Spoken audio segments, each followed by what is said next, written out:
আসসালামু আলাইকুম। সবাইকে স্বাগত জানাচ্ছি গ্লোবাল ভিউজে। আপনাদের সাথে আছি আমি সাবরিনা কাজী। আজ জানাবো আন্তর্জাতিক গণমাধ্যমে আলোচিত সংবাদ ও বিশ্লেষণ।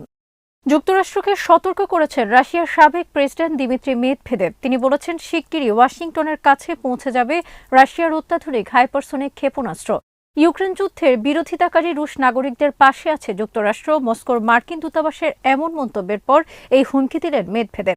আটলান্টিক হাইপারসোনিক ক্রুজ ক্ষেপণাস্ত্র মোতায়েন রুশ প্রেসিডেন্ট ভ্লাদিমির পুতিনের নির্দেশ ইঙ্গিত করে মেদভেদেভ বলেন, নতুন বছরের প্রধান উপহার হল জিরকন ক্ষেপণাস্ত্রের একটি প্যাকেজ ন্যাটো দেশগুলোর উপকূলের দিকে রওনা দিয়েছে। মেদভেদেভ বলেন, এসব ক্ষেপণাস্ত্র মার্কিন উপকূল থেকে ১০০ মাইলের মধ্যে মোতায়েন করা হতে পারে।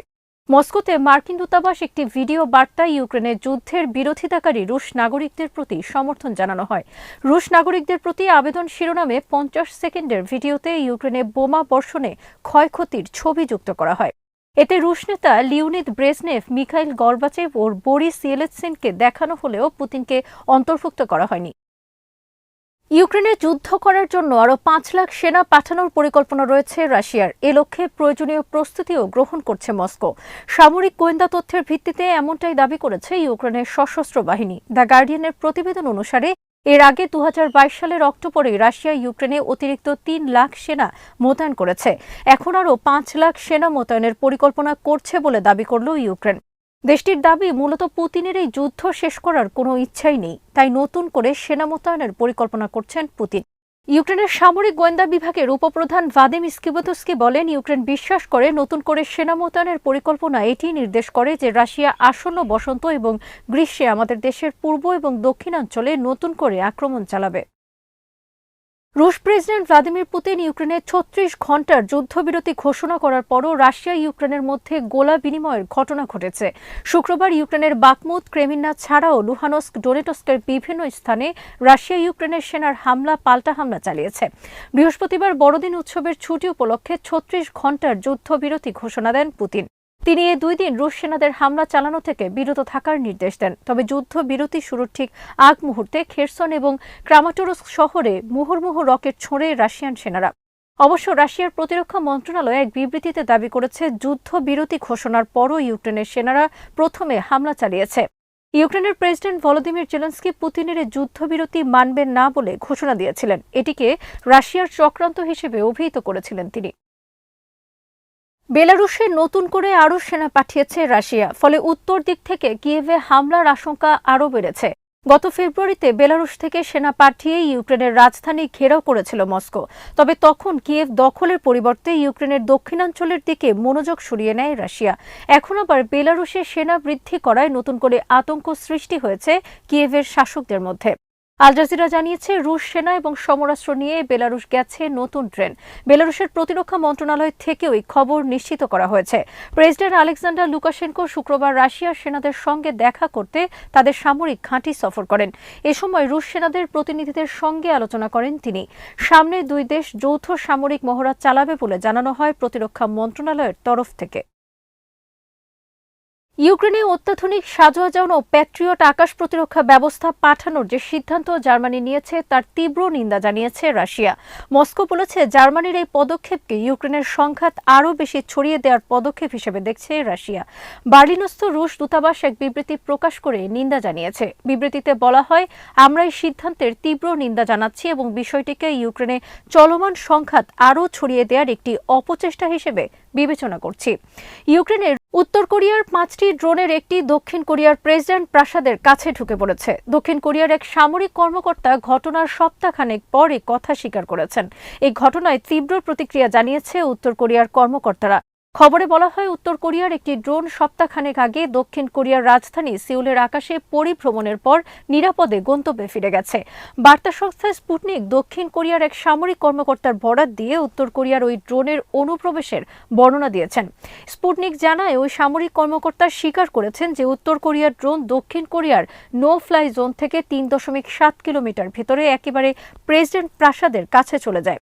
উত্তর কোরিয়ার ড্রোনগুলো দক্ষিণ কোরিয়ার আকাশ সীমায় ঢোকার পর সিউলের আকাশ প্রতিরক্ষা ব্যবস্থার সাহায্যে গোলা ছোড়া হয়। এমনকি দক্ষিণ কোরিয়ার যুদ্ধ বিমানগুলো আকাশে উড়তে শুরু করে, কিন্তু সেগুলো উত্তর কোরিয়ার ড্রোন নামাতে কিংবা ড্রোনগুলোকে টার্গেট করতে সক্ষম হয়নি। উল্টো বরং নিজেদেরই একটি যুদ্ধ বিমান অজানা কারণে বিধ্বস্ত হয়েছে। খুব শিগগিরই হতে পারে রাশিয়া, তুরস্ক ও সিরিয়ার পররাষ্ট্রমন্ত্রীদের বৈঠক। এরপর সিরিয়ার শান্তি প্রক্রিয়া নিয়ে বৈঠক করবেন তিন দেশের রাষ্ট্রপ্রধানরা। আঙ্কারায় এক সংবাদ সম্মেলনে একথা জানান তুর্কি প্রেসিডেন্ট রিসেপ তাইপ এরদোয়ান। রুশ প্রেসিডেন্ট ভ্লাদিমির পুতিনের সঙ্গে ফোনালাপ করেন তিনি। সিরিয়ার সঙ্গে আলোচনায় উঠে আসে ইউক্রেন ইস্যু। প্রেসিডেন্ট এরদোয়ান বলেন, পুতিনের সঙ্গে আবার কথা হয়েছে। রুশ ইউক্রেন যুদ্ধ এবং তুরস্ক রাশিয়ার সম্পর্ক নিয়ে আলোচনা হয়েছে।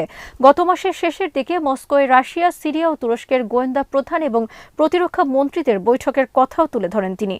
তিনি আরও বলেন, খুব শিগগিরই বৈঠক করবেন তিন দেশের পররাষ্ট্রমন্ত্রীরা। আলোচনায় অগ্রগতির উপর ভিত্তি করে অনুষ্ঠিত হবে তিন রাষ্ট্রপ্রধানের বৈঠক। তুরস্ক এক দশকেরও বেশি সময় ধরে সিরিয়ায় বিরোধীদের সমর্থন দিচ্ছে, অন্যদিকে প্রেসিডেন্ট বাশার আল আসাদের সরকারকে সমর্থন দিচ্ছে রাশিয়া। ইরানের বিরুদ্ধে আবার নিষেধাজ্ঞা আরোপ করেছে মার্কিন সরকার। এবার দেশটির ব্যালিস্টিক মিসাইল এবং পাইলটবিহীন বিমান বা ড্রোন নির্মাণকারী দুই প্রতিষ্ঠানের বিরুদ্ধে নিষেধাজ্ঞা দিয়েছে যুক্তরাষ্ট্র। ইউক্রেন যুদ্ধে ব্যবহার করার জন্য ইরান রাশিয়াকে ড্রোন সরবরাহ করেছে এমন অভিযোগ তুলে নিষেধাজ্ঞা দিল বাইডেন প্রশাসন। মার্কিন অর্থ মন্ত্রণালয় শুক্রবার ইরানের ড্রোন নির্মাণকারী প্রতিষ্ঠান কুদস অ্যাভিয়েশন ইন্ডাস্ট্রিজ এবং দেশটির ব্যালিস্টিক মিসাইলের প্রোগ্রামের সঙ্গে সম্পৃক্ত অ্যারোস্পেস ইন্ডাস্ট্রিজ অর্গানাইজেশনের শীর্ষ 7 ব্যক্তির বিরুদ্ধে নিষেধাজ্ঞা আরোপ করে। শুক্রবার এক সংবাদ বিজ্ঞপ্তিতে মার্কিন পররাষ্ট্রমন্ত্রী অ্যান্টনি ব্লিংকেনও একই তথ্য জানান।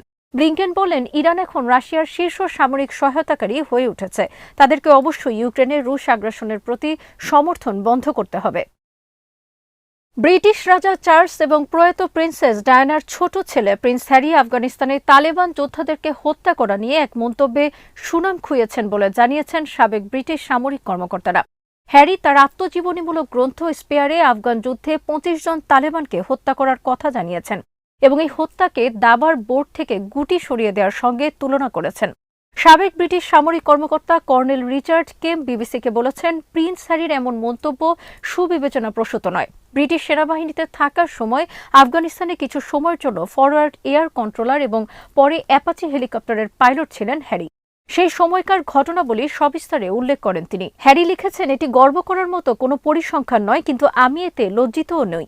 যুদ্ধের উত্তাপ আর বিভ্রান্তির মধ্যে আমি ওই 25 জনকে মানুষ বলে মনে করিনি। আপনি মানুষকে মানুষ বলে মনে করলে তাদেরকে মারতে পারবেন না। হ্যারির এমন মন্তব্যে প্রতিক্রিয়া জানিয়েছে তালেবান। তালেবানের ঊর্ধ্বতন নেতা আনাস হাক্কানি এক টুইটে লিখেছেন, জনাব হ্যারি, আপনি যাদেরকে মেরেছেন তারা দাবার গুটি নয়, তারা মানুষ ছিল। তাদের পরিবার আছে যারা তাদের ফিরে আসার অপেক্ষায় আছে। চীন ও তাইওয়ানকে পৃথককারী তাইওয়ান প্রণালী অতিক্রম করেছে যুক্তরাষ্ট্রের একটি যুদ্ধ জাহাজ। এতে ক্ষুব্ধ হয়ে কড়া প্রতিক্রিয়া জানিয়েছে চীন। তবে ঘটনাকে রুটিন কার্যক্রম বলছে ওয়াশিংটন। চীনের সশস্ত্র বাহিনী জানিয়েছে, মার্কিন রণতরী প্রণালী অতিক্রমের সময় উচ্চ সতর্ক অবস্থায় ছিল তারা। মার্কিন রণতরী আশায় আবার উত্তেজনা তৈরি হল ওয়াশিংটন ও বেইজিং এর মধ্যে। গত বছরের অগস্টে মার্কিন প্রতিনিধি পরিষদের বিদায়ী স্পিকার ন্যান্সি পেলোসি তাইওয়ান সফর করেন। এ সফরের পরই তাইওয়ানকে ঘিরে চীন মার্কিন উত্তেজনা নতুন মাত্রা পায়। সাম্প্রতিক বছরগুলোতে যুক্তরাষ্ট্রের যুদ্ধজাহাজের তাইওয়ান প্রণালী পাড়ি দেওয়ার বেশ কয়েকটি ঘটনা ঘটেছে। একই সঙ্গে যুক্তরাজ্য ও কানাডার মতো দেশেরও যুদ্ধজাহাজ বিতর্কিত এই জলসীমা পাড়ি দিয়েছে। চীন এতে ক্ষুব্ধ প্রতিক্রিয়া জানিয়ে আসছে, কারণ তাইওয়ানকে নিজেদের অংশ বলে মনে করে বেইজিং। বৃহস্পতিবার মার্কিন রণতরী ইউএসএস চুংহুন তাইওয়ান প্রণালী অতিক্রমের ঘোষণা দেওয়ার পরই বেইজিং ও ওয়াশিংটনের মধ্যে উত্তেজনা দেখা দেয়।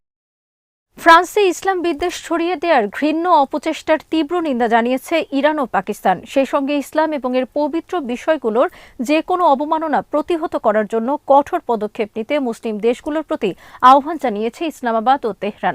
ইরানের পররাষ্ট্রমন্ত্রী হোসেন আমির আবদুল্লাহিয়ান এবং তার পাকিস্তানি সমকক্ষ বিলওয়াল ভুট্টো শুক্রবার এক টেলিফোন আলাপে এই আহ্বান জানান। ফ্রান্সের ইসলামী বিদেশি ম্যাগাজিন শার্লি এবদোতে ইরানের সর্বোচ্চ ধর্মীয় কর্তৃপক্ষকে নিয়ে অবমাননাকর কার্টুন প্রকাশের জেরে এই ফোনালাপ অনুষ্ঠিত হল। রয়টার্স জানিয়েছে, ইরানের সরকার বিরোধী আন্দোলনে এক নিরাপত্তা কর্মকর্তাকে হত্যার দায়ে 2 জনের মৃত্যুদণ্ড কার্যকর করেছে দেশটির সরকার। শনিবার ফাঁসিতে ঝোলানো ওই 2 জনের বিরুদ্ধে বাসিজ প্যারামিলিটারি বাহিনীর এক সদস্যকে হত্যার অভিযোগ আনা হয়েছিল। রুহুল্লাহ আজমিয়ানকে অন্যায়ভাবে হত্যার দায়ে প্রধান আসামি মোহাম্মদ মেহেদি কারামি ও সৈয়দ মোহাম্মদ হোসেনিকে সকালে ফাঁসিতে ঝোলানো হয়েছে বলে এক বিবৃতিতে জানায় বিচার বিভাগ। আজ এখানেই শেষ করছি। সবাই ভালো থাকুন, সুস্থ থাকুন আর দেখতে থাকুন বিডিভিউজ। চ্যানেলটি ভালো লাগলে সাবস্ক্রাইব করুন। সংযুক্ত থাকুন আমাদের ফেসবুক পেজে। আল্লাহ হাফেজ।